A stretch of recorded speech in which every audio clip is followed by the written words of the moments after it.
should respect other people's religious beliefs. Your neighbor has the right to believe whatever he wants to about God and the moral structure to this universe. He has the right to believe whatever he wants to about what happens after death, and you should respect these beliefs merely because he believes them.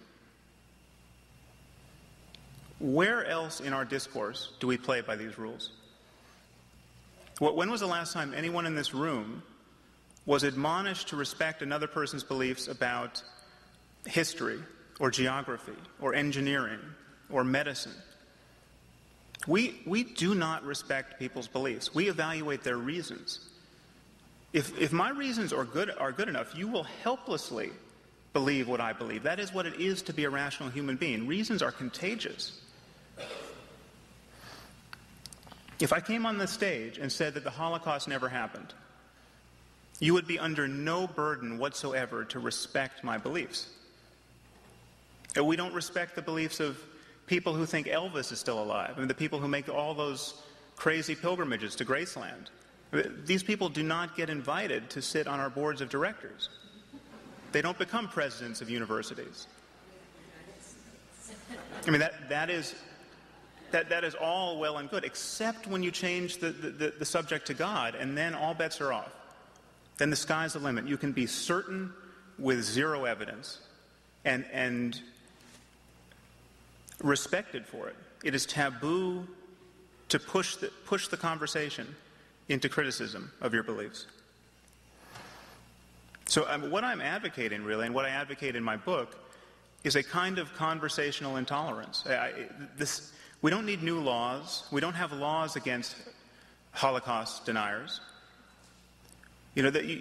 All we need is a standard of intellectual honesty where people who pretend to be certain about things they're clearly not certain about receive some conversational pressure. This would all be accomplished if we treated everyone who spoke about God on the floor of the Senate as though they had just spoke about Poseidon. Just imagine, we have all these hurricanes in the Gulf, and some senator gets it into his head that we should really be praying to Poseidon. This, after all, is his jurisdiction. The ocean is reclaiming our cities. Clearly, that would be the end of that person's political career. Yet it's not like someone discovered in the 3rd century that the biblical God exists, but Poseidon doesn't. These claims have exactly the same status. So there is a conflict between religion and science. Many scientists have papered over this conflict. And no less a body than the National Academy of Sciences, really our most elite scientists, has announced that there is no conflict, that religion and science ask different questions and represent different ways of knowing. Well, religion and science don't ask different questions, and they don't represent different ways of knowing. Every religion is making claims about the way the world is. If Jesus does come down out of the clouds like a superhero, Christianity will stand revealed as a science. That will be the science of Christianity. Every Christian will be able to say, "Told you so." Here he is, look at his magic powers. And a sufficient display of magic powers, it would just take a few minutes, would convince any scientist of the claims of Christianity. Take this idea that religion and science are mutually compatible and ask different questions, and broadcast it onto the current debate about stem cell research. From a biological point of view, stem cell research is one of the most promising areas of research in biology to generate medical therapies for scores of conditions. There are literally tens of millions of people in our own country suffering from diabetes, from spinal cord injury, Parkinson's, full body burns. And stem cell research is, while who knows when and how it will pan out, any biologist will tell you this is what we should be doing, and yet we're not funding it at the federal level.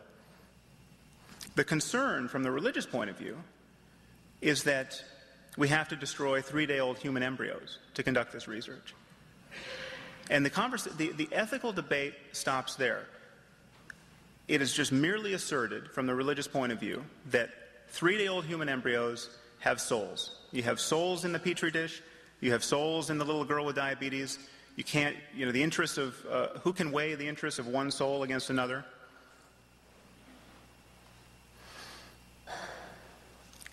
We never have to get into the details because faith stops the conversation. You just have to respect the faith proposition that life starts at the moment of conception, whatever that means.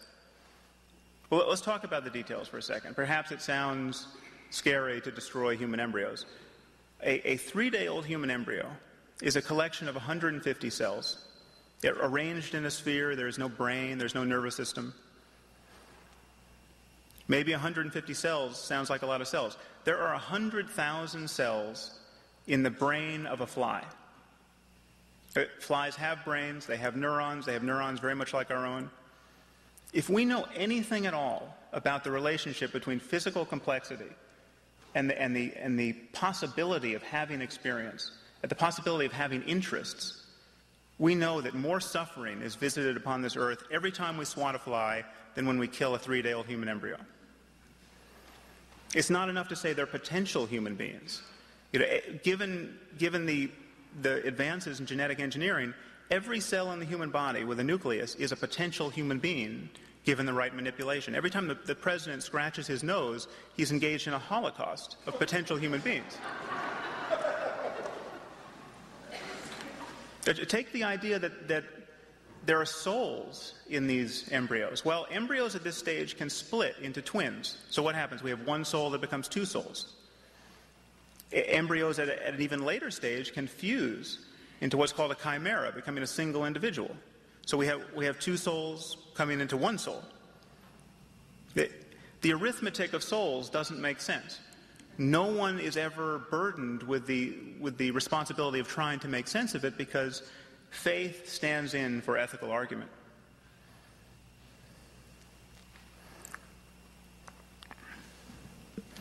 So my argument to you, really, and my argument in my book is that either you have good reasons for what you believe or you don't.